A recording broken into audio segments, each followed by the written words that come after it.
The wind at Portland International had picked up fast that morning, grounding my flight and rerouting my weekend plans entirely.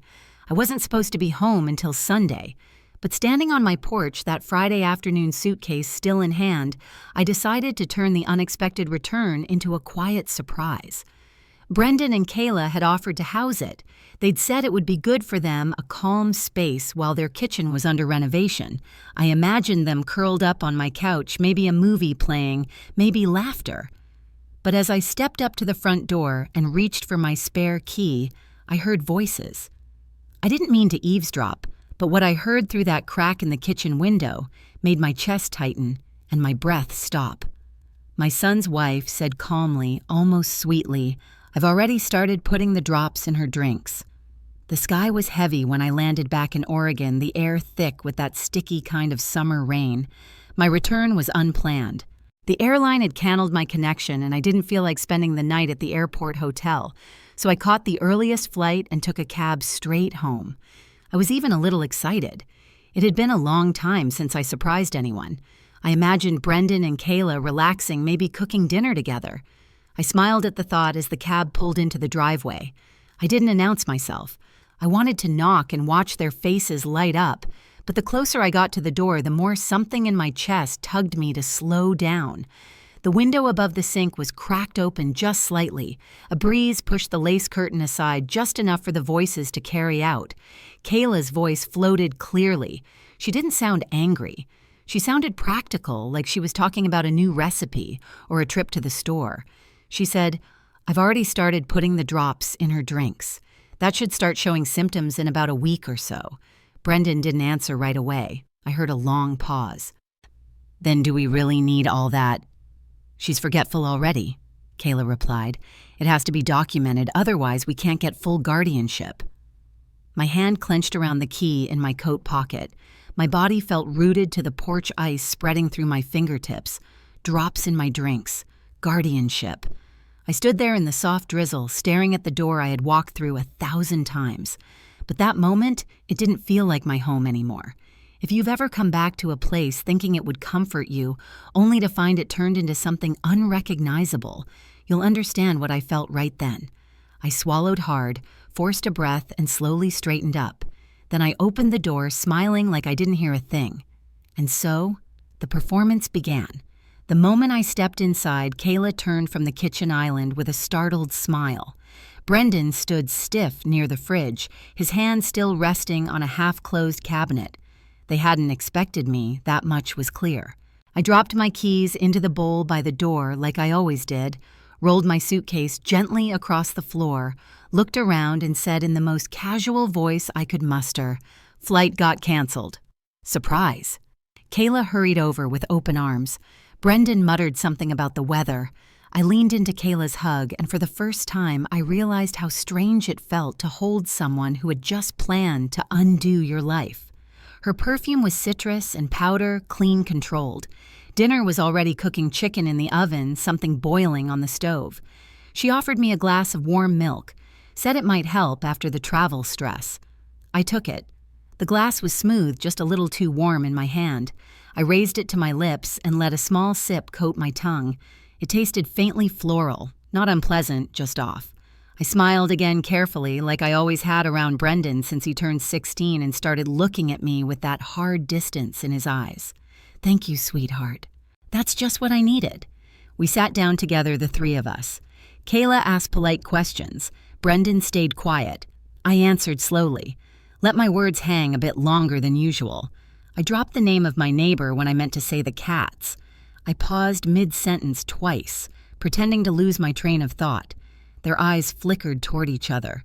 Quick, subtle. Later that night, I unpacked my suitcase, folded my things like nothing had changed. Then I sat in the living room, letting the house go quiet. Kayla came in with a small tray of cookies and tea. She said, "I'm glad you're back early. You should rest. Let us help around the house while you settle in." I nodded. "That's very kind of you." When she left, I placed the untouched cup on the mantel and sat back. This was not the house I had left behind, and I was not the woman they remembered. I stared out the window for a long time, not in fear, but in focus. Every performance has a beginning, and I had just taken my place on the stage. By morning, the house had settled into a rhythm that didn't feel like mine anymore. Brendan left early with a vague excuse about needing to check on something at the bank. Kayla stayed behind, all warmth and casual concern, hovering just enough to feel like supervision rather than kindness. I moved through the kitchen, slowly letting my steps drag my words, slur slightly at the edges. I fumbled with the kettle. She offered to help. I declined, smiling. Once she stepped into the backyard to take a call, I moved quickly to the side cabinet near the pantry.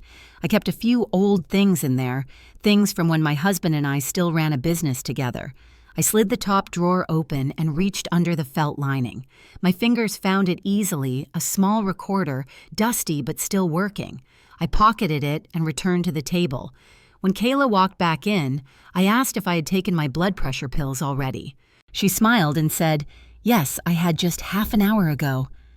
I nodded like I didn't quite remember, eyes drifting over to the window like I'd lost track of the day. Later that afternoon, I made a point of leaving my phone face up on the hallway table. I set a fake calendar alert to buzz in 20 minutes. I knew Kayla checked things. She had that kind of quiet control. The notification popped up right on time. Neurology consult, Dr. Edlison. She picked up my phone while I was out on the porch watering plants and placed it back exactly where I had left it.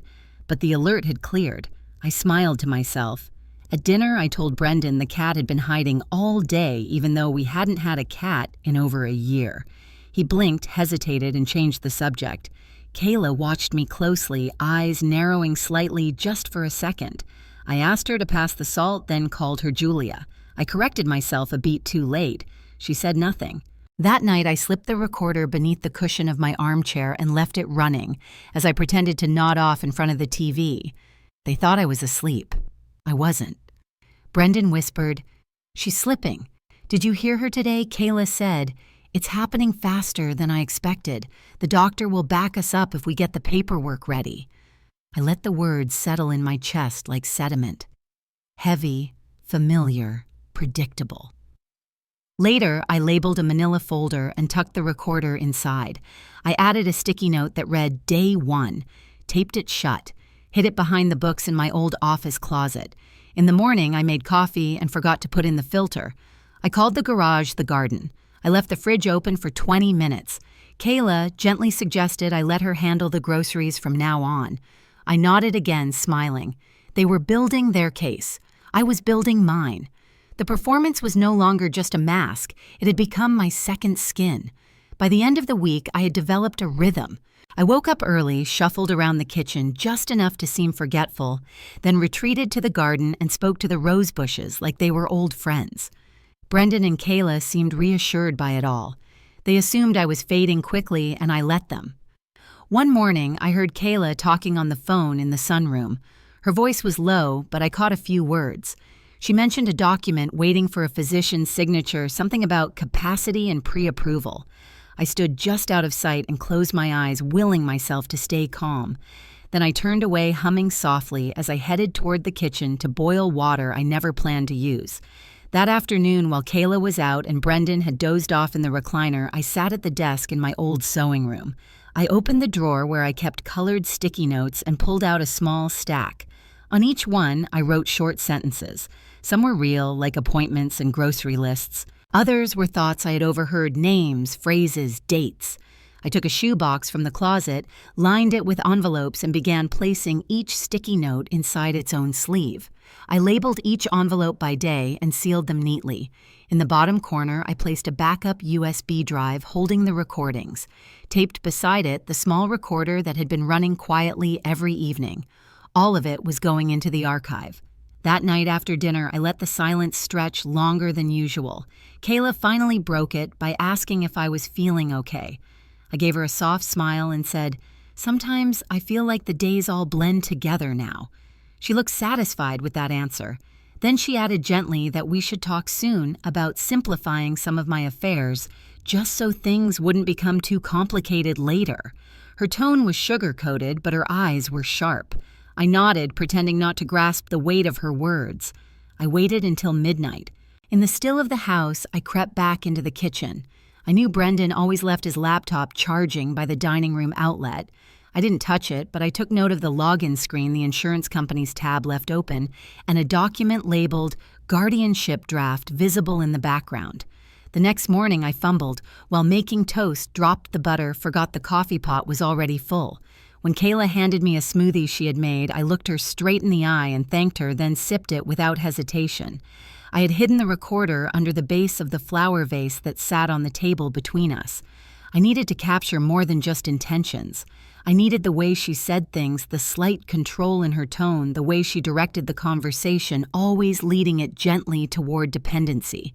By the end of that day, I sat in my reading chair with the shoe box of sticky notes beside me and the evening light casting long shadows across the rug. My hands trembled slightly, not from age, but from the energy of everything I was holding inside. The betrayal, the strategy, the long game.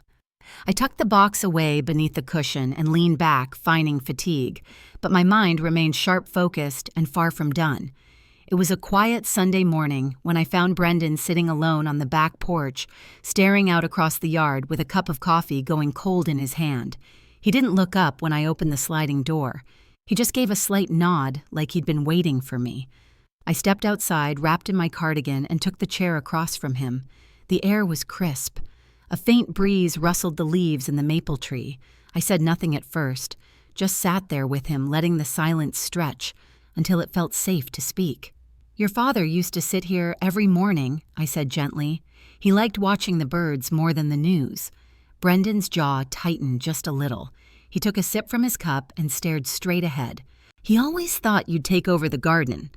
I continued watching his expression shift. "Said you had the hands for it. Quiet strength, he called it." Brendan let out a sharp breath. Not quite a laugh, not quite a sigh. "He always had something to say about what I wasn't," he muttered. "Never what I was." I waited, let him sit with that for a moment. Then I asked softly, "What do you think he missed?" Brendan turned toward me for the first time that morning. His eyes looked tired, worn in a way deeper than lack of sleep. He ran a hand through his hair and leaned back in the chair. "He didn't get me," he said. "Not really. He always thought you were the smart one, the organized one. I was the one who forgot appointments, lost things. When I dropped out of business school, he didn't even yell, just looked disappointed. That was worse. I felt the ache in those words. I knew the shape of that kind of wound. Quiet, lingering, never fully named. I never told him I said, but he worried about you more than anyone. He just didn't know how to say it. He thought if he pushed, maybe you'd prove him wrong. Maybe you'd become what he couldn't be." Brendan looked away. His shoulders slumped. "And when he died, you handled everything, the house, the funeral, the money. No one asked me to do a thing. I felt like a guest at my own father's service." The grief in his voice wasn't fresh, but it was deep, still, raw in corners he hadn't visited in years. "You were never a guest," I said. "You were just grieving in a way none of us understood. And maybe you still are." He didn't answer, but I saw the shift in his body, something unspoken unraveling. I reached over, rested my hand on his. "It's not too late to be something different. You're not bound to the shadows of how he saw you." He nodded slowly, eyes fixed on the trees. For a second, he looked like a boy again, lost and wanting. But even as I sat beside him offering comfort, I knew this softness could be dangerous. Brendan's pain might explain his choices, but it didn't excuse them. He had chosen, Kayla chosen this plan. I stood, pressed a kiss to his temple, and walked inside. And behind the closed door of my bedroom, I wrote down every word he had said, every sentence that revealed his fear, his shame, his motive, because understanding him didn't mean trusting him, and compassion was not the same as permission. It was just after 7:00 a.m. when I reached out to Sharon. I hadn't spoken to her in years, but her number was still saved in my little address book, the one with the frayed corners and the ink-stained cover. She picked up on the second ring. I kept my voice steady, calm. Sharon was someone who understood nuance, who could read between the lines. She'd worked with elder advocacy groups for decades. If anyone would believe me without needing me to spell everything out, it was her. By the end of the call, she had agreed to meet me at a quiet diner just outside town. I arrived early and chose a corner booth near the back. Sharon showed up in a navy pantsuit and low heels, her gray hair swept into a neat bun. She looked the same as she did when we were both in our 50s, composed, alert, impossible to fool. She didn't waste time on pleasantries. After ordering coffee, she leaned forward and said, "Tell me everything." I slid a folder across the table. Inside were photocopies of Brendan's emails to a financial advisor I hadn't authorized. The most recent one was just 2 days old. It mentioned revisiting guardianship options and strategic asset control. I handed over the flash drive next. It contained the audio clips I'd recorded so far. Kayla's voice was clear, smooth, matter-of-fact. Her words about getting paperwork started and a memory test scheduled with Dr. Patel chilled me more with each replay. Then came the container. I had rinsed out the last bit of milk from the carton Kayla had labeled smoothie base and poured it into a sterile lab vial I'd picked up at the pharmacy.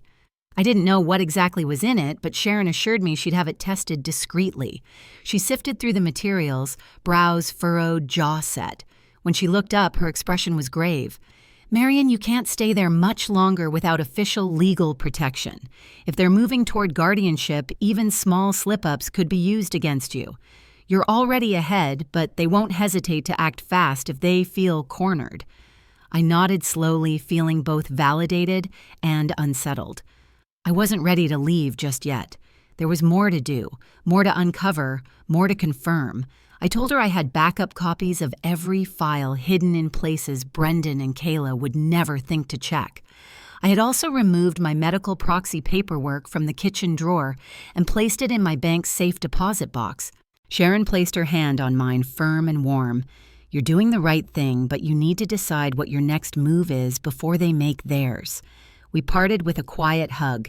She took the evidence with her. I walked back to my car, the autumn wind sharp on my cheeks. Later that evening, I sat on the edge of my bed and reread the note I'd written months ago. It was a simple list. Bank contact, attorney name, asset, file, location, and one final sentence. If anything happens to me suddenly, none of this was an accident. That night, I tucked the note into an envelope and taped it beneath the wooden drawer of my nightstand just in case. The morning sun filtered through the kitchen blinds, painting soft lines across the tile floor. I moved carefully, deliberately, aware of every sound and shadow in the house. Brendan had already left for his meeting with the estate planner. Kayla was in the shower. It was the perfect window. I unlocked the drawer under the bookshelf in my study. Inside was a small black pouch that held the original trust documents I'd signed with my late husband 2 years before he passed. There was also a revised version dated 6 months ago, one that named a different financial executive and bypassed Brendan entirely. That version had been notarized quietly by a traveling notary Sharon had recommended before Henry's health took a final turn. Next to it was the power of attorney document. Not the fake one I suspected Brendan was preparing to draft with his lawyer, but the real one I'd already filed with our credit union, giving authority to our longtime advisor, Cheryl Kim. Cheryl had worked with Henry for 20 years. She knew my intentions well. I took a breath and laid out the papers on the desk, cross-referencing everything. My fingers traced over Henry's signature, steady and confident even in the months before his passing. His trust in me was inked into every page. I placed the documents into a sealed folder and tucked it into my tote bag, zipped up with a scarf draped over the top. I planned to meet Cheryl that afternoon to reconfirm the freeze we had put on all withdrawals over a certain amount. We had done that months ago, anticipating a potential family crisis. At the time, I had hoped we were just being cautious. Now I knew we were being wise. That afternoon, Cheryl greeted me with a quiet nod in the office's private meeting room. She reviewed the documents and confirmed everything remained secure. No changes had been made. Brendan's name was nowhere near the decision-making authority, just as I had planned. Before leaving, I handed Cheryl a USB drive containing audio clips and photographs. Not everything just enough to show a pattern in case anything were to happen. Cheryl agreed to store it off-site, along with the latest notarized affidavit from Sharon, outlining the timeline of events. By the time I returned home, the house felt still in a different way. Brendan's car was back. Kayla was in the kitchen humming as she prepared dinner. I could smell garlic and rosemary, comfort food her specialty when she wanted something. I played along. Later that evening, as we sat at the table, Brendan brought up the idea of consolidating some household accounts. He said it casually, as if it were a passing thought. I smiled gently and excused myself to wash the dishes. The cracks were forming now, barely visible but widening. They didn't know yet that I had quietly shifted the center of gravity beneath their feet. In the hallway outside my bedroom, I passed the antique mirror Henry had restored years ago. I paused and looked at my reflection. My eyes were clear, not fogged by fear or confusion. Behind them was resolve. I was no longer just reacting. I was leading quietly, steadily, with every step forward planned. The documents were real. The authority was mine, and I wasn't done yet. By the time Thursday rolled around, I knew the performance needed to reach its peak. If they were going to believe I was declining, I had to make them feel the urgency, the kind that justified bold moves. That morning, I put on my thick cardigan backward, let my hair stay tangled, and walked into the living room holding a spatula in one hand and my purse in the other. Kayla glanced up from her laptop. I saw the flicker in her eyes. She tilted her head and said in that sickly, sweet voice she reserved for her patients, not her mother-in-law, "Need help with something." I blinked at her, looked at the spatula and said I was trying to find my toothbrush. Then I wandered out without another word.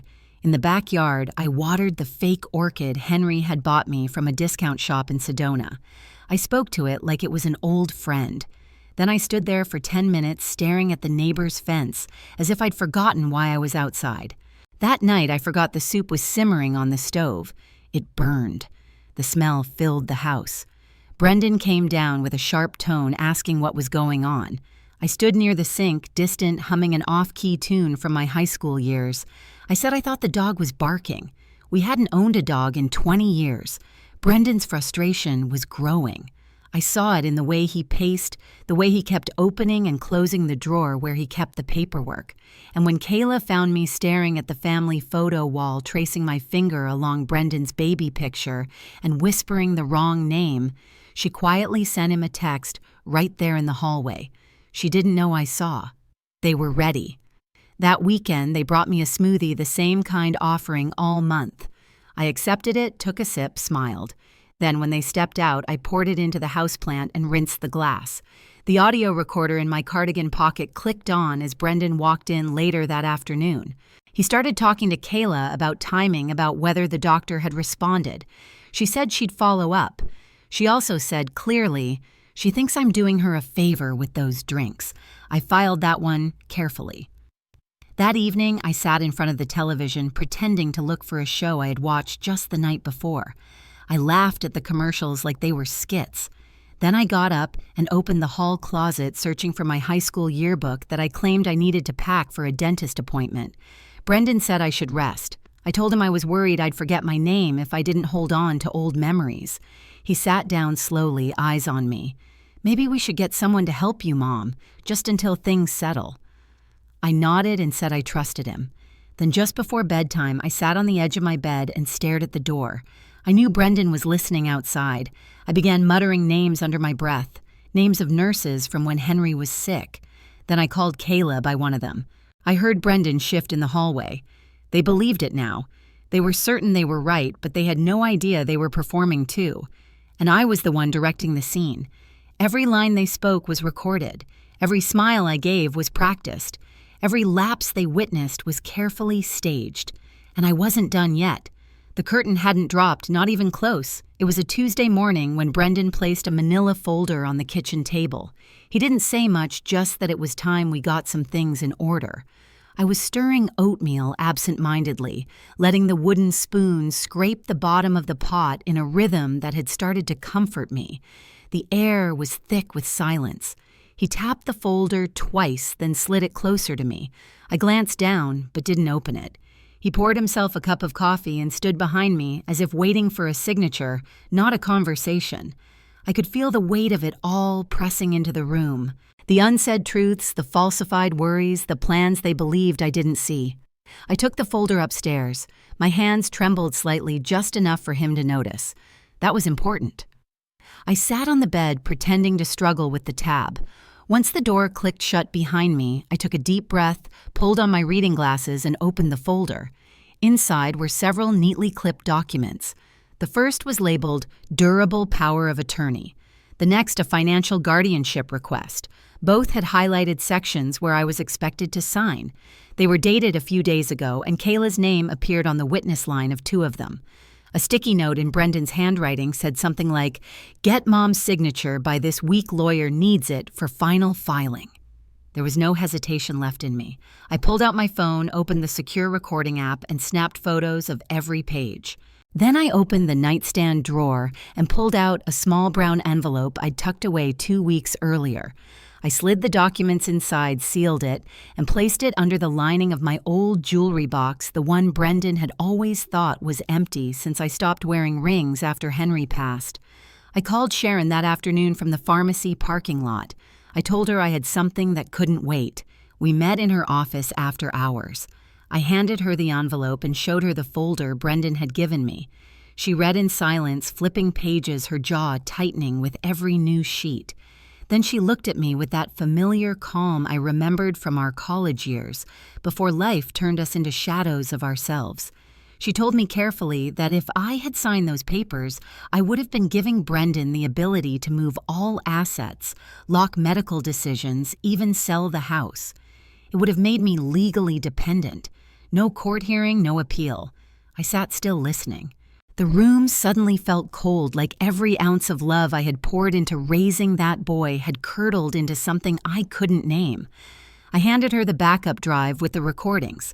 She nodded and said she'd contact the state's Elder Protective Services the next morning. Then she pulled out a slim folder from her drawer, labeled Emergency Contingency. She had already filled it in my name. She was ready, too. That evening, I returned home with a grocery bag in hand and a quiet face. Kayla asked if I was okay. I nodded. Brendan looked at me across the table and asked if I had looked at the paperwork. I told him I was thinking about it. I asked if I could hold on to it a few more days. He said sure. His voice was smooth, casual too casual. That night, I tucked the originals under my mattress and locked the door to my room. I laid awake for hours, not because I was scared, because the worst part wasn't the betrayal. It was how calmly they had prepared to erase me one form at a time. But I wasn't going anywhere. I hadn't fought this hard to disappear.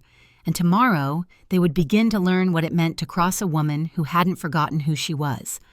At dawn, I packed the manila folder and a flash drive into my worn leather tote and drove straight to Sharon's office. She was waiting, a thermos of black coffee in one hand, her eyes sharp and steady.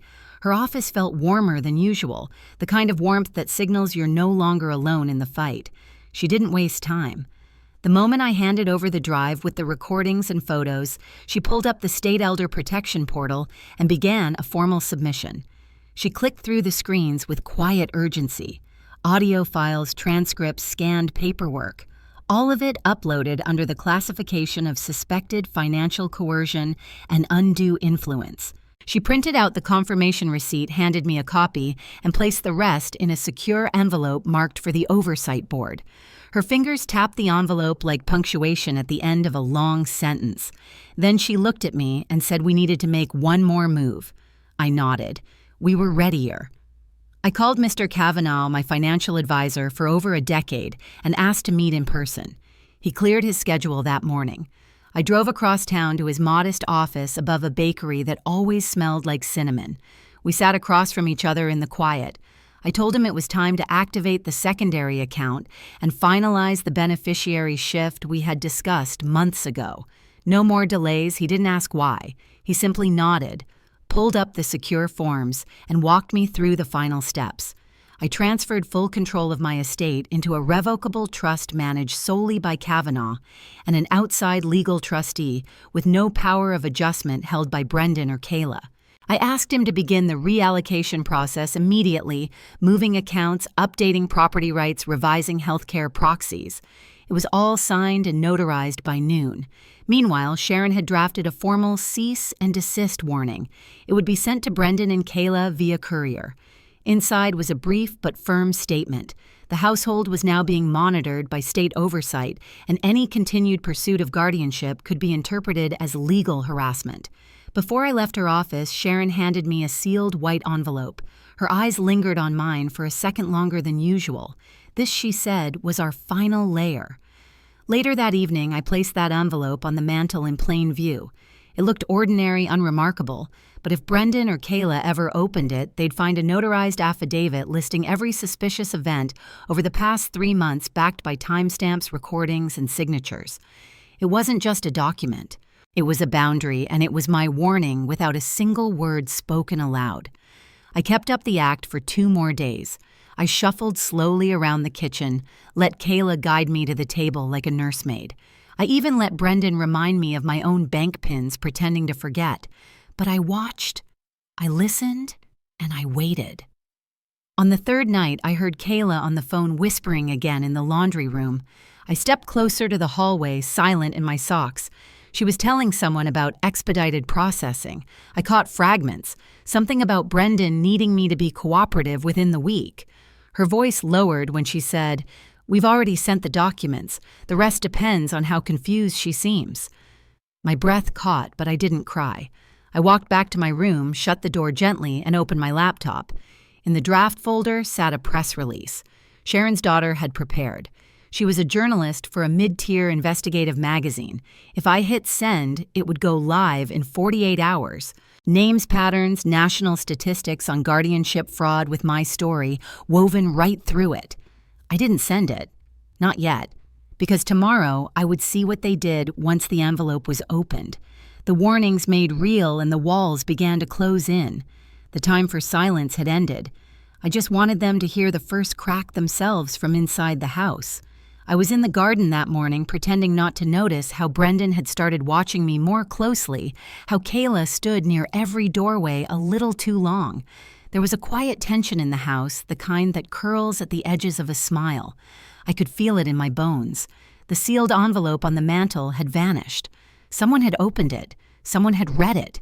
That night, while folding towels in the laundry room, I heard a sharp rustling in the living room. A whisper. Then louder, Kayla's voice rising, breaking its usual calm. She stormed in first, holding the envelope torn and crumpled, her hand trembling not from fear but rage. Brendan followed slower, his face pale and unreadable. "You think you're clever," she said, her voice tight like piano wire. "You think this is going to scare us off." I didn't answer. She turned to Brendan, waiting for him to speak. But he didn't. His hands were in his pockets, shoulders curled in like a boy being scolded. I saw the flicker in his eyes, the recognition that things had shifted, that whatever plan they had built now stood on glass. She stepped forward, waving the papers. "All of this, the recordings, the witnesses, the trustee paperwork, it doesn't matter. You can't undo what we started." Still, I said nothing. And then Brendan looked at me. Really looked, eyes narrowed like he had just begun to see. Not the mother who tucked him in at night, but a stranger he couldn't control. The silence stretched until it hurt. Then he said it. Quiet, but it cracked something open. "You were never going to give it to us. Not the house, not the money. You always planned to cut us out." I stepped closer, slow and steady. "No," I said, "I never planned to cut you out. I just stopped pretending you were the kind of people I could trust with what mattered most." Kayla scoffed, rolling her eyes. "You want to die a martyr? Fine." But Brendan's face shifted. Something softened. He glanced at Kayla, then at me as if searching for a version of himself that still fit in this room. I walked to the mantel, lifted a framed photo of us from 10 years ago. My thumb brushed the glass. "I never forgot you," I said. But somewhere along the way, I think I forgot myself. Kayla turned and walked out. Brendan stayed behind. He didn't speak again, just stood there, as if the air itself had gone too heavy to hold. That night, the house went quiet, the kind of quiet that stays, the kind you don't fill again. A week after Brendan and Kayla left the house settled into a kind of quiet I had forgotten existed. Not the tense silence of pretending, but the peaceful hush of nothing left to hide. I sat on the front porch that afternoon, a blanket around my shoulders, the sun low and golden through the oaks.